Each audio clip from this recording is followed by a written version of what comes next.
ভাই সাহেব। কিডা তোমার ভাই সাহেব? আমি কারো আত্মীয় না। বেয়াক্কেলের আত্মীয় হওয়ার কোনো শখ আমার নাই। কি করব কন? কন্যাদাই যারাতে মিয়াটারে দিয়েছো, চেনো তাকে? জানো তার স্বভাব চরিত্র কিরাম? সবাই বলল গহর গাছের ছেলে যখন তখন সাধু সন্ন্যাসী হবি, বাপের নামে কাইটে গেল। তাহলে আমি যদি পুণ্যবান হই, আল্লাহ সেই লেখেও বেহেশত নিবি নাকি?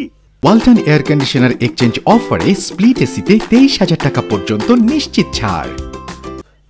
বিরিক্ষি গুণই তো ফল। সব জায়গায় তা হয় না।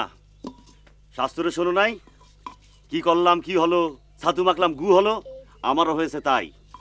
তাই বাড়ির কাছেই তো ভাঙ্গুরা, একবার খোঁজটা তো নিয়ে যেতে পারতা। অন্যায় যা হওয়ার তা তো হয়েই গিয়েছে। এখন আমি কি করব ভাই সাহেব? চিন্তার কিছু নাই। আমি যতদিন আছি ততদিন তোমার মেয়ার খাওয়া পড়ার অভাব হবি না। ভাই সাহেব তারপর আল্লাহ যা করে।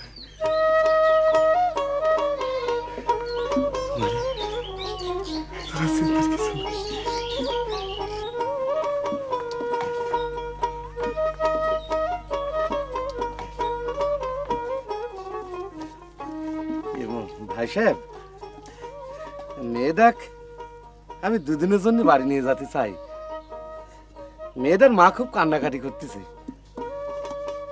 নিয়ে যাওয়া যাও, তবে 2 দিনের বেশি না। এতদিন কেউ ছিল না, খাইকেছি। এখন কল আমার ওই বাড়ি খালি রাখতে পারবো না। ঠিক আছে, আমি 2 দিনের বেশি রাখবো না। বৌমা, তোমার বাপের সাথে যাইয়ে 2 দিন বেড়ায় আসো গা। আমি তাইজলে পাঠায় আনা মানে।